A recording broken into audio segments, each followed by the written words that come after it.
Hello and welcome back to the channel. Today we're making this delicious chicken casserole. This could easily become one of your family favourites. It's perfect for Sunday lunch or a lovely relaxed meal with some friends. Start by trimming up your chicken thighs. These have already been boned, but there's still these little sinews to take out. Meanwhile, heat some olive oil in a pan.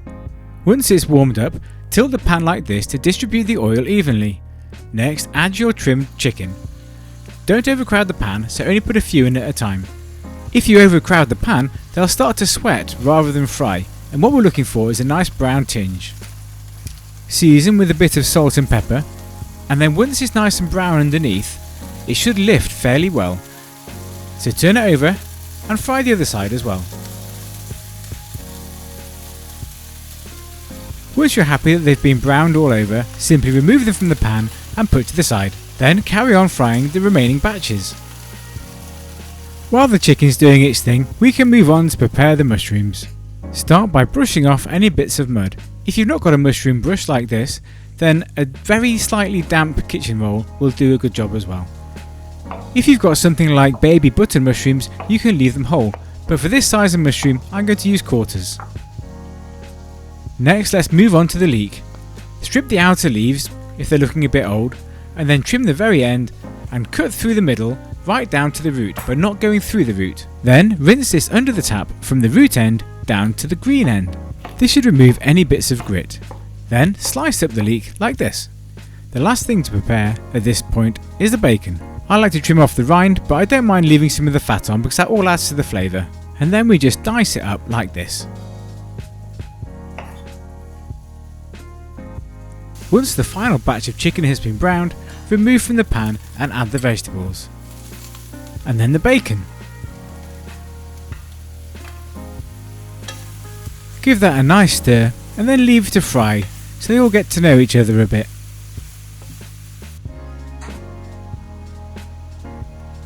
Give it a stir every now and again so it doesn't stick to the bottom, and then we can get the rest of the ingredients. We need some thyme, and I'm lucky enough to have some growing in my garden. So we just need a few sprigs. Now our cameraman couldn't resist a little shot of the dog here. Hello! We're also going to need a glass of wine. Feel free to sample it, just to make sure it's okay, of course. We're going to use this to deglaze the pan, so simply pour it into the pan and then give it a good old scrape, making sure you pick up all those bits of lovely flavour from the bottom. Crush in a couple of cloves of garlic and the leaves from the sprigs of thyme.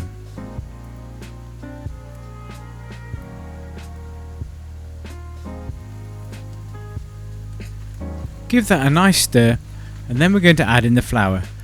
Remember, I'm going to put all these ingredients in the description below, so don't worry about that for now. Give this a little stir to make sure the flour is all throughout the mixture, and then we'll just fry it off a little bit to get rid of that flour flavour as we add in 2 tablespoons of grain mustard. After giving that another stir, add in 500 ml of chicken or vegetable stock.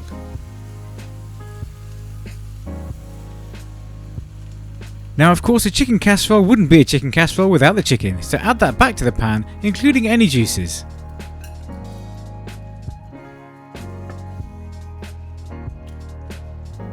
The final thing to add in is some double cream. You don't have to be overly accurate with this, but just a good old splash, or a couple of glugs, or I suppose you could do about 150 ml if you wanted a measurement. Cover with a lid and then put in a preheated oven to 170 degrees C fan or 190 degrees if you haven't got a fan. This will take about 50 minutes, and then it should be lovely, bubbling, tender and tasty. Now this has rested a bit so I can use my hands, but please be careful because it's going to be hot because it's just come out of the oven.